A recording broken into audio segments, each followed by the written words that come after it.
I mean. Wow. And let me tell you, what better place to do it than the home of untold stories? Absolutely. TV47. Absolutely, Asante.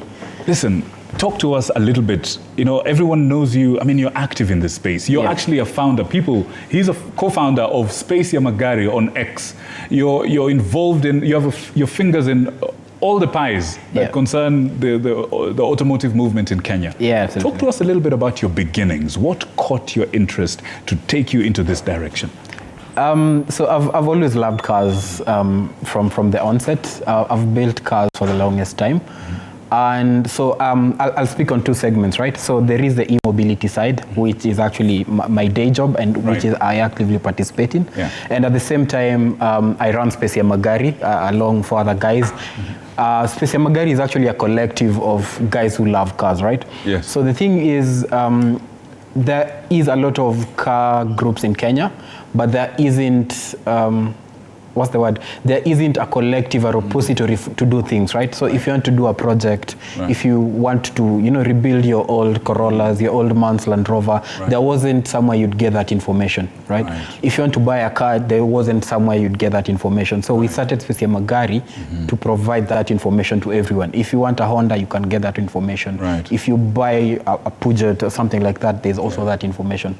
At the same time, I'm actually a champion of electric mobility. I run a company called Equator Mobility. That's my day job, and I've been in the sector for the last 5-6 years. So I'm ex-Rom, Opibus, if you know that. So most of the electric borders you see around, I'm there. But in my current setup where I run an e-mobility setup, I mean, the efficiency of cars is growing, and internal combustion is at the limit of how much power you can extract from a small engine. And for someone like me who's in Africa... Hold on. You just said something that's a heartbreaker. It's a heartbreaker for car lovers all across the world. You're basically saying the internal combustion engine, the engine as we know it, is at its peak of what we can get out of it. Yes, in terms of noise and power and madness. It's at limit. Actually, the noise you hear is actually inefficiencies in an engine.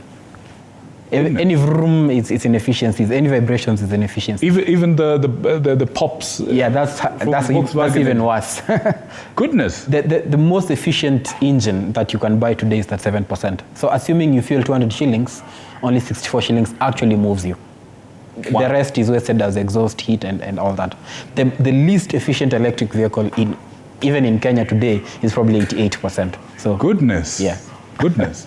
Listen, the numbers clearly tell a story here. But I mean, and your story, you should know this, because your story is a testament to this dilemma. The head says one thing. I mean, the head says electric vehicles, 88% efficiency, out of a liter. I mean, let's say an amount of money. That's amazing. Versus what, 37 you said? Yes. The head says that makes sense. But the heart, my friend, the gear changes. I mean, you can always have them all. You can have the best of... Now, listen, where are we as a country, Kenya? Where are we on e-mobility? I think we're in a place whereby there is a chicken and egg situation. On one end, I don't want to buy an electric vehicles because I can't drive to Kisumu, right? I can't charge anywhere around. We don't have the range. We don't have the range, right? At the other end, people are not setting up the charging stations because there are no cars.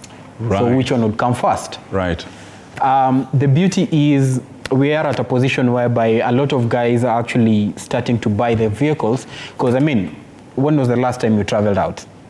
It's maybe once every 2-3 months, right? But every Monday to Friday, every Monday to Saturday, you drive to work and come back. That's right. Your routes are very, very predictable, and that's what EVs will actually tick the boxes for now.